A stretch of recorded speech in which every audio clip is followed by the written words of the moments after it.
رسول اللہ نے فرمایا تمام اعمال کا دار و مدار نیتوں پر ہے، ہر شخص کو وہی کچھ ملے گا جو اس نے نیت کی، پس جس شخص کی ہجرت اللہ اور اس کے رسول کی خاطر ہوئی تو اس کی ہجرت اللہ اور اس کے رسول کی خاطر، اور جس کی ہجرت حصول دنیا یا کسی عورت سے شادی کرنے کی خاطر ہوئی تو اس کی ہجرت اس کی خاطر ہے جس کی خاطر اس نے ہجرت کی۔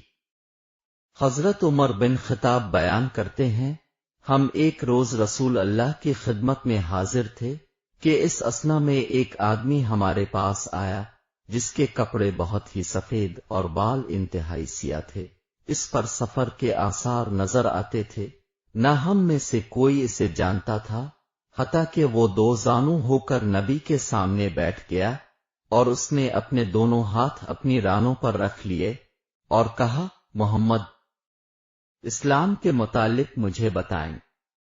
اپنے فرمایا، اسلام یہ ہے کہ تم گواہی دو کہ اللہ کے سوا کوئی معبود برحق نہیں، اور یہ کہ محمد اللہ کے رسول ہیں، نماز قائم کرو، زکوٰۃ ادا کرو، رمضان کے روزے رکھو، اور اگر استطاعت ہو تو بیت اللہ کا حج کرو۔ اس نے کہا، اپنے سچ فرمایا، ہمیں اس سے تعجب ہوا کہ وہ اب سے پوچھتا ہے اور اب کی تصدیق بھی کرتا ہے۔ اس نے کہا، ایمان کے بارے میں مجھے بتائیں۔ اپنے فرمایا، یہ کہ تم اللہ پر، اس کے فرشتوں، اس کی کتابوں، اس کے رسولوں اور یوم آخرت پر ایمان لاؤ، اور تم تقدیر کے اچھا اور برا ہونے پر ایمان لاؤ۔ اس نے کہا، اپنے سچ فرمایا۔ پھر اس نے کہا، احسان کے بارے میں مجھے بتائیں۔ اپنے فرمایا، یہ کہ تم اللہ کی عبادت اس طرح کرو گویا تم اسے دیکھ رہے ہو، اور اگر تم اسے نہیں دیکھ سکے تو وہ یقیناً تمہیں دیکھ رہا ہے۔ اس نے کہا، قیامت کے بارے میں مجھے بتائیں۔ اپنے فرمایا، مسئلہ اس کے متعلق سائل سے زیادہ نہیں جانتا۔ اس نے کہا، اس کی نشانیوں کے بارے میں مجھے بتا دیں۔ اپنے فرمایا کہ لونڈی اپنی مالکہ کو جنم دے گی، اور یہ کہ تم ننگے پاؤں، ننگے بدن، تنگ دست بکریوں کے چرواہوں کو بلند و بالا عمارتوں کی تعمیر اور ان پر فخر کرتے ہوئے دیکھو گے۔ عمر نے فرمایا، پھر وہ شخص چلا گیا، میں کچھ دیر ٹھہرا۔ پھر آپ نے مجھ سے پوچھا، عمر، کیا تم جانتے ہو سائل کون تھا؟ میں نے عرض کیا، اللہ اور اس کے رسول بہتر جانتے ہیں۔ اپنے فرمایا، وہ جبریل حمزہ تھے، وہ تمہیں تمہارا دین سکھانے کے لیے تمہارے پاس تشریف لائے تھے۔ حضرت ابو ہریرہ نے اس حدیث کو کچھ الفاظ کے اختلاف کے ساتھ روایت کیا ہے۔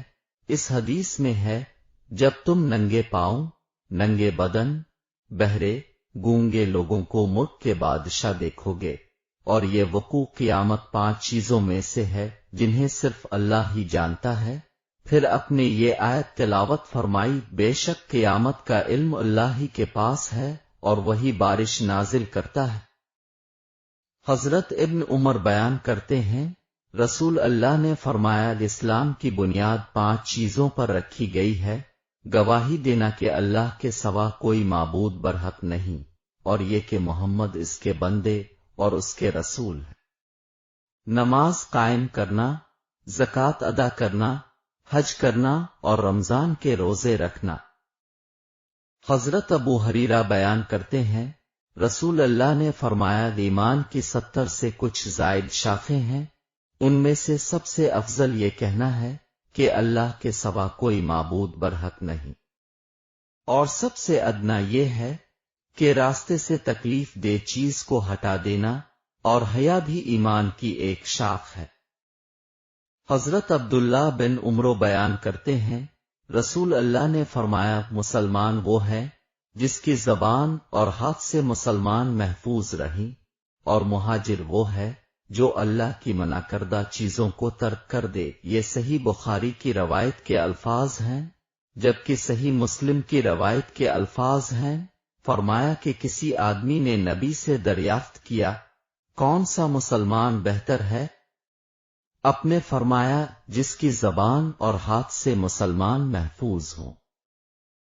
رسول اللہ نے فرمایا تم میں سے کوئی مومن نہیں ہو سکتا حتیٰ کہ میں اسے اس کے والد، اس کی اولاد اور تمام لوگوں سے زیادہ محبوب نہ ہو جاؤں۔ رسول اللہ نے فرمایا جس شخص میں 3 خصلتیں ہوں اس نے ان کے ذریعے ایمان کی لذت و حلاوت کو پا لیا، جس کو اللہ اور اس کے رسول سب سے زیادہ محبوب ہوں۔ جو شخص کسی سے محض اللہ کی رضا کی خاطر محبت کرتا ہو، اور جو شخص دوبارہ کافر بننا اس کے بعد کہ اللہ نے اسے اس سے بچا لیا ایسے ناپسند کرتا ہو جیسے وہ آگ میں ڈالا جانا ناپسند کرتا ہے۔ حضرت عباس بن عبد المطلب بیان کرتے ہیں رسول اللہ نے فرمایا جو شخص اللہ کے رب ہونے، اسلام کے دین ہونے اور محمد کے رسول ہونے پر راضی ہو گیا اس نے ایمان کی لذت کو پا لیا۔ حضرت ابو ہریرہ بیان کرتے ہیں رسول اللہ نے فرمایا اس ذات کی قسم جس کے ہاتھ میں محمد کی جان ہے، اس امت کے جس یہودی اور عیسائی نے میرے متعلق سن لیا اور پھر وہ مجھ پر اتارے گئے دین و شریعت پر ایمان لائے بغیر فوت ہو جائے تو وہ جہنمی ہے۔